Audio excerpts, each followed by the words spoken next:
성경은 원본도 없는데 2000년 동안 베꼈으면서 조작된 거 아닌가? 당신도 한 번쯤 이런 생각 해보셨을 겁니다. 성경 원본은 다 없어졌다면서?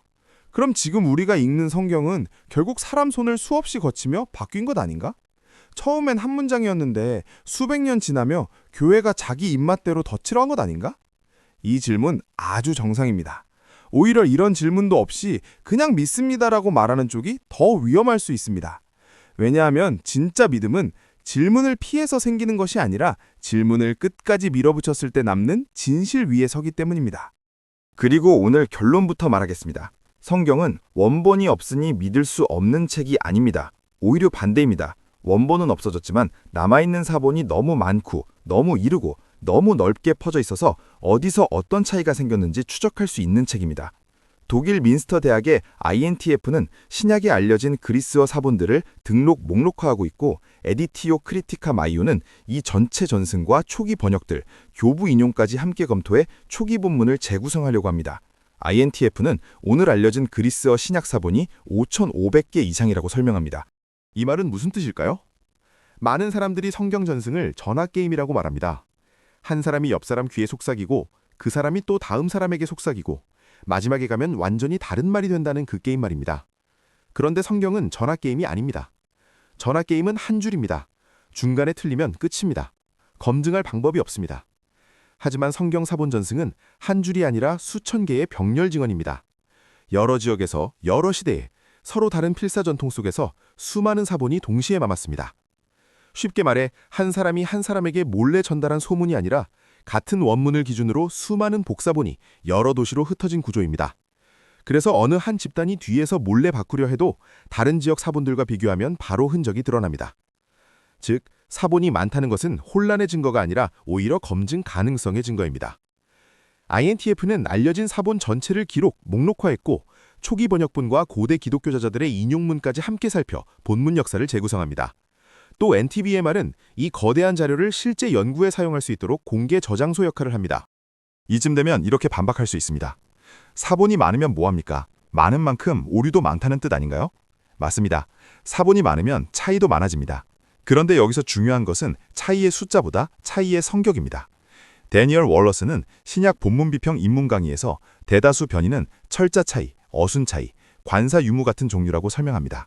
그는 예시를 들며 이런 차이들이 의미를 바꾸지 않는 경우가 대단히 많다고 말합니다. 이게 왜 중요할까요? 예를 들어 한국어로 예수님은 우리를 사랑하신다. 우리 주 예수님은 우리를 사랑하신다. 예수님은 우리를 사랑하신다. 이 셋은 표기와 배열이 조금 달라도 핵심 뜻은 무너지지 않습니다. 고대 필사자들도 사람이었기 때문에 눈으로 줄을 건너뛰거나 비슷한 단어를 헷갈리거나 익숙한 표현으로 맞추는 일이 있었습니다. 그래서 차이는 생깁니다. 하지만 그 차이를 대부분은 예수는 누구인가? 십자가는 무엇인가? 부활은 있었는가? 같은 기독교 핵심 메시지를 뒤집는 수준이 아닙니다. 흥미로운 것은 성경 비평으로 유명한 바트 에어만조차 본문 선택에 따라 어떤 구절이나 책의 뉘앙스는 달라질 수 있어도 기성 기독교 교리 전체가 사본 차이 하나 때문에 무너지지는 않는다고 설명한다는 점입니다. 그는 자기 블로그 답변에서 어떤 변이를 택하느냐에 따라 한 본문이나 책의 신학은 달라질 수 있지만 확립된 기독교 교리 자체가 거기서 무너지지는 않는다고 말합니다. 이건 정말 중요합니다. 성경을 믿지 않는 학자까지 포함해서 논쟁은 있어도 2000년 동안 조작되어 완전히 다른 종교 문서가 되었다는 식의 과장된 주장에는 실제 사본 데이터가 잘 동의하지 않는다는 뜻이기 때문입니다. 이제 누군가는 더 날카롭게 묻습니다. 좋아요. 그럼 가장 오래된 사본은 얼마나 이른데요? 어차피 예수님 시대와 너무 멀면 의미 없는 것 아닙니까? 여기서 또 많은 사람이 놀랍니다. 신약에는 2세기 파피루스 조각 P52가 있습니다. CSNTM은 이 사본을 2세기 사본으로 소개하며 요한복음 본문이 담긴 파피루스라고 설명합니다. 또 코덱스 시나이티쿠스 프로젝트는 코덱스 시나이티쿠스를 1600년 이상 된 그리스어 성경 사본으로 소개하면서 그 안에 현존하는 가장 오래된 완전한 신약 사본이 들어있다고 설명합니다. 이게 무슨 뜻입니까? 기독교가 수백 년 뒤에 갑자기 만들어낸 책이 아니라 기독교 초기와 매우 가까운 시기에 물적 증거가 남아있다는 뜻입니다.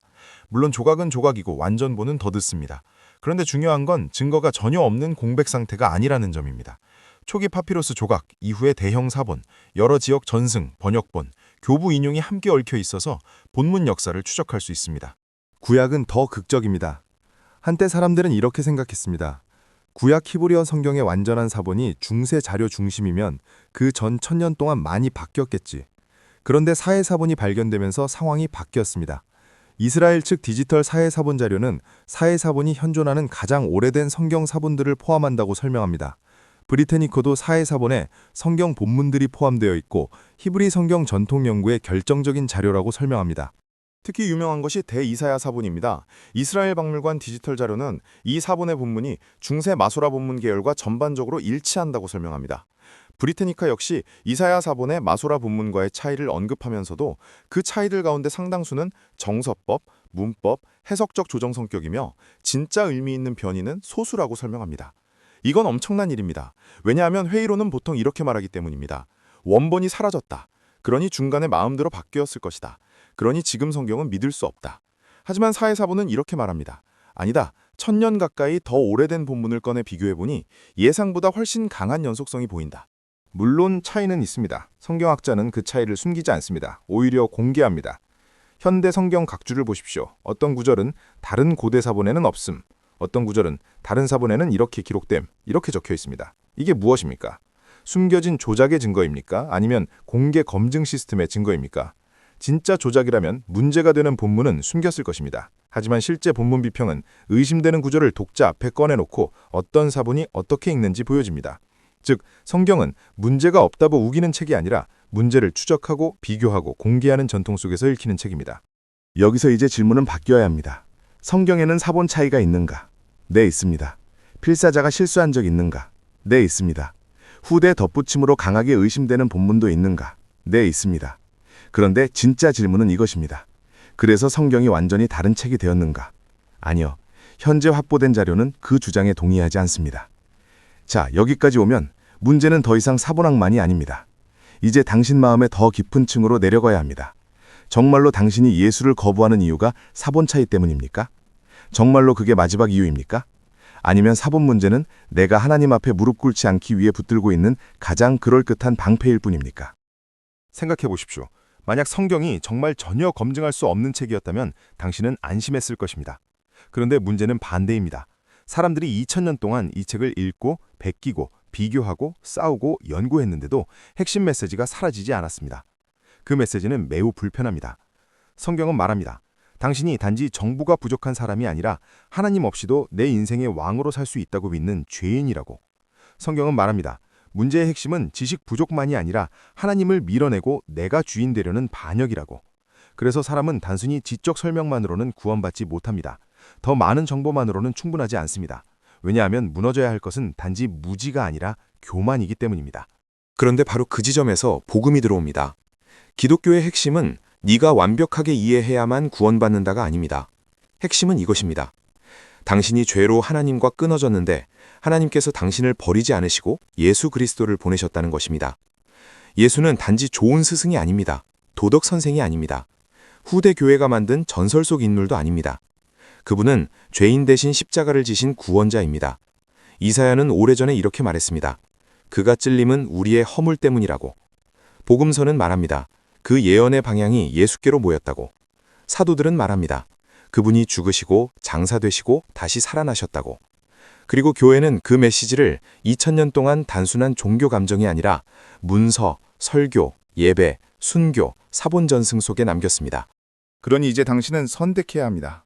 계속 이렇게 말할 수 있습니다. 아직도 좀 찝찝하다. 조금 더 버텨보자. 조작일 수도 있잖아. 하지만 솔직히 말해보십시오.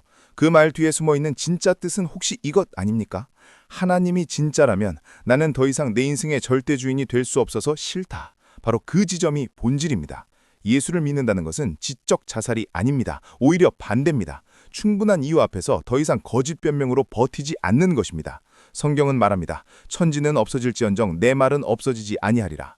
예수님의 이 선언은 공허한 구호가 아니었습니다. 원본은 사라졌습니다. 그러나 말씀은 사라지지 않았습니다. 필사자는 실수했습니다. 그러나 진리는 무너지지 않았습니다. 사본에는 차이가 있습니다. 그러나 복음의 중심은 무너지지 않았습니다. 그러니 이제 도망치지 마십시오. 성경이 조작됐는가? 그 질문을 붙들고 평생 도망칠 수는 있습니다. 하지만 훨씬 더 무서운 질문은 이것입니다. 만약 조작되지 않았다면, 만약 이 말씀이 정말 하나님의 말씀이라면 나는 그 앞에서 어떻게 할 것인가? 지금 당신에게 필요한 것은 막연한 종교심이 아닙니다. 교회 오래 다닌 경력도 아닙니다. 착하게 살겠다는 결심도 아닙니다. 필요한 것은 예수 그리스도 앞에 정직하게 서는 것입니다. 주님, 제가 지금까지 증거가 없어서가 아니라 제 삶의 왕좌를 내려놓기 싫어서 버텼습니다. 저를 불쌍히 여겨주십시오. 제 죄를 씻어주시고 제 안에 새 생명을 주십시오. 이렇게 항복하십시오. 기독교는 정보 몇 개 더 아는 종교가 아닙니다. 거듭남의 복음입니다. 성경은 박물관 유물이 아닙니다. 살아있는 칼입니다. 그리고 그 칼은 지금 당신의 지성과 양심과 심장을 함께 겨누고 있습니다. 그러니 적당한 감탄으로 끝내지 마십시오. 생각보다 사본이 많네. 오, 사회사본이 꽤 중요하네. 이 정도로 끝내지 마십시오. 그건 지적 흥미일 뿐입니다. 복음은 거기서 멈추라고 오지 않았습니다. 이제는 인정하십시오. 성경은 생각보다 훨씬 강한 역사적 전승을 가지고 있습니다. 그리고 그 전승이 보존한 중심 메시지는 결국 당신을 예수 그리스도 앞으로 데려갑니다. 그러니 오늘 당신의 얄팍한 방어막을 내려놓으십시오. 전화게임이라는 낡은 비유 뒤에 숨지 마십시오. 조작됐을 것 같다는 인상 비평 뒤에 숨지 마십시오. 실제 증거를 보십시오. 그리고 그 증거가 가리키는 분을 보십시오. 예수 그리스도입니다. 그분은 당신을 정죄만 하러 오신 분이 아닙니다. 당신 대신 피 흘리러 오신 분입니다. 그분 앞에 항복하십시오. 그분을 믿으십시오. 그리고 새 생명을 받으십시오.